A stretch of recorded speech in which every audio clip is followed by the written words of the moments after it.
Esta conferencia comenzará a grabarse. Hola, mis alumnos de cuarto de secundaria, bienvenidos nuevamente a la sección virtual. Quien les habla es su profesor Arturo en el curso de literatura. Luego de haber visto la literatura de la colonia, de la emancipación, del virreinato, pasamos a un periodo más de nuestro proceso histórico peruano. Y eso corresponde a la emancipación. Y por lo tanto vamos a ver en este momento lo que es la literatura de la emancipación.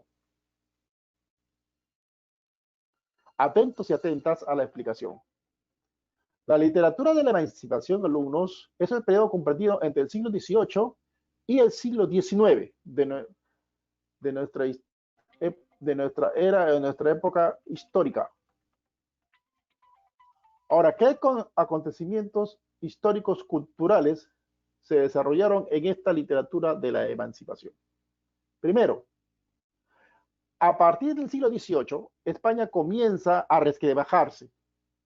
Es decir, ya no tenía el mismo poder, el mismo ímpetu, el mismo auge que tenía cuando nos empezó a colonizar, debido al resquebrajamiento político, económico, social y cultural, por la misma desobediencia, por los malos manejos y el resquebrajamiento económico o el mal uso de los bienes de nuestro país en España.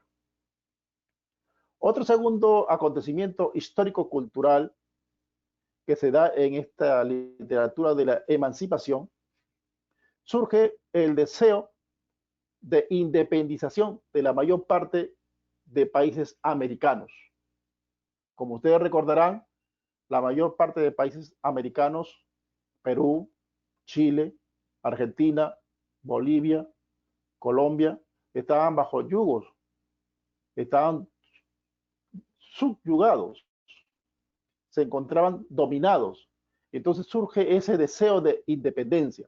Por eso encontramos como este segundo contexto histórico-cultural, la independencia americana, que fue un largo proceso iniciado en la segunda mitad del siglo XVIII.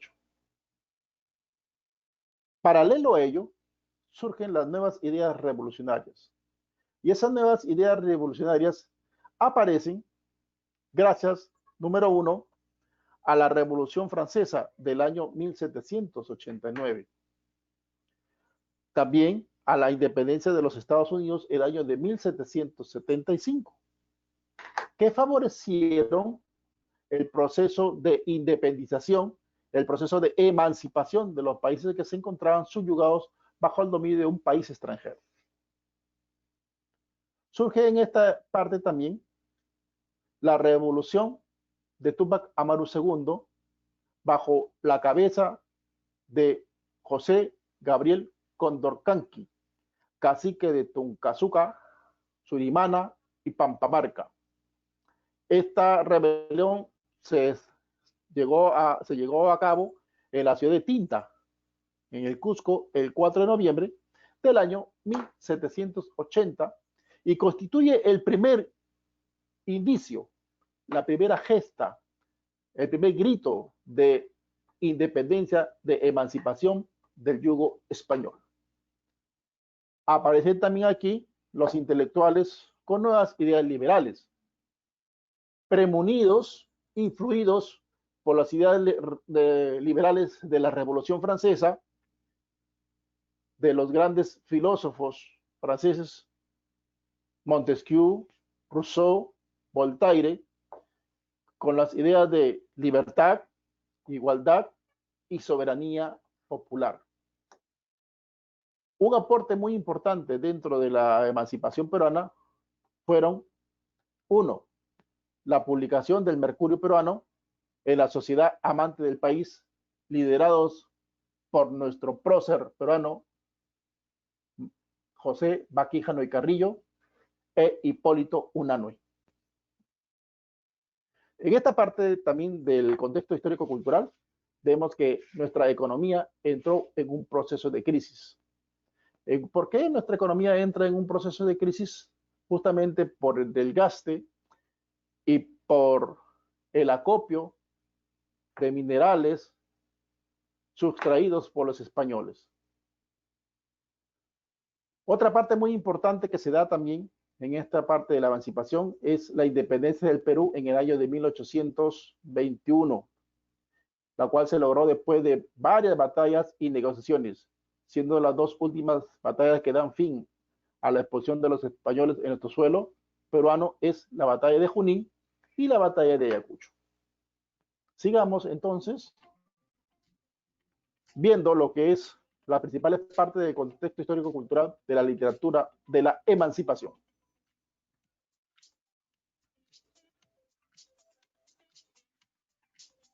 Ahora vamos a ver las características generales.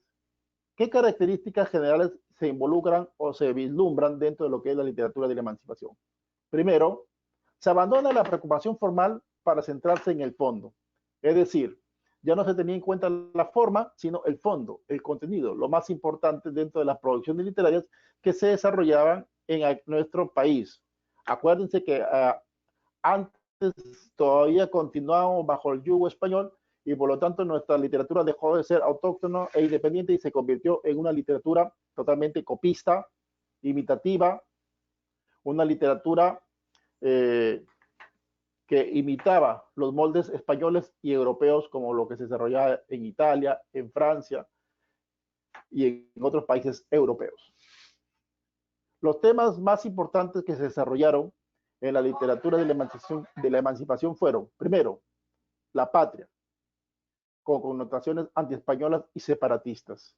Surge el amor hacia el terruño, el amor hacia el suelo patrio, la querencia. Ya se dejó, entonces los temas previstos en las obras de los autores peruanos era ese antiespañolismo y el deseo de separación de España de nuestro territorio peruano. La libertad, el objetivo primordial de los artistas, de los autores, de los escritores, de los pintores, era eso, pues. Ya había ese deseo de separación. Desde 1532 estábamos subyugados bajo el dominio español, cerca de 4 siglos. Ya había esas ganas, ese afán de separarse, de romper las cadenas. Somos libres, seámoslo siempre, ¿no? Y finalmente el sentimiento indígena en la revalorización de nuestra cultura autóctona. Nuestro indígena había sido pisoteado, había sido subyugado, había sido relegado a un segundo plano. No se tenía en cuenta al indígena para nada. Por lo tanto, en esta parte de la literatura de la emancipación surge ese sentimiento indígena por la revaloración del indígena como parte de nuestra cultura peruana. Continuamos.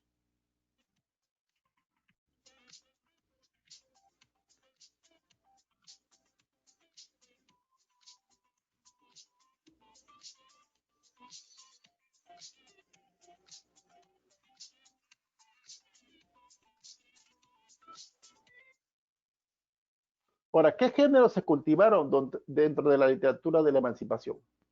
Aparece la copla. La copla es una composición lírica que refleja el sentido popular. ¿Por qué? Porque es hecha por gente del pueblo, gente común y corriente. Por eso es una manifestación, un género literario muy importante que se desarrolló dentro de la literatura de la emancipación. La oda. La oda es también una composición lírica que exalta la búsqueda de la libertad. Ahí tenemos a la magnífica oda a la victoria de Junín del famoso escritor José Joaquín Olmedo. Y la fábula está orientada a despertar la conciencia nacional. Ustedes saben que la fábula tiene como personajes centrales a los animales que le dan personificación humana, pero que al final de la fábula viene siempre una moraleja o enseñanza. Una de las fábulas muy conocidas es El cantero y el asno de nuestro famoso escritor Mariano Melgar Valdivieso. Finalmente, el ensayo que defendió las ideas precursoras. Ahí tenemos, por ejemplo, en el Mercurio Peruano a Hipólito Unanue, Carta a los españoles americanos de Juan Pablo Vizcardo y Guzmán. Y ahí tenemos una importante copla. ¿Hasta qué día, peruanos, nuestro noble corazón ha de sufrir la opresión y el yugo de los tiranos? Esa es una copla muy bien, que hacía conocer la conciencia de los peruanos que despertaran del letargo. ¿Para qué? Para levantarse y subyugarse y romper las cadenas del yugo español. Continuamos. Miren cuán importante es nuestra literatura y el conocimiento de los grandes hombres que lucharon por nuestra independencia. Y hay una pequeña actividad que ustedes después desarrollarán y que ya lo veremos en el transcurso de nuestras sesiones virtuales. Como representante máximo de la literatura de la emancipación tenemos a Mariano Melgar, famoso poeta y escritor arequipeño, que murió muy joven y que posteriormente vamos a ver sus principales características, sus principales obras en la siguiente sesión virtual. Hasta aquí todo lo referente a la literatura de la emancipación. Espero que les haya gustado y que les haya sido de su agrado para que complementen la ficha que les he dejado en la plataforma virtual. Nos vemos en la siguiente clase, en la siguiente sesión virtual. Cuídense, alumnos, a lavarse las manos, usar sus tapabocas y no olviden de quedarse siempre en casa. Nos vemos hasta la siguiente clase. Bye, bye.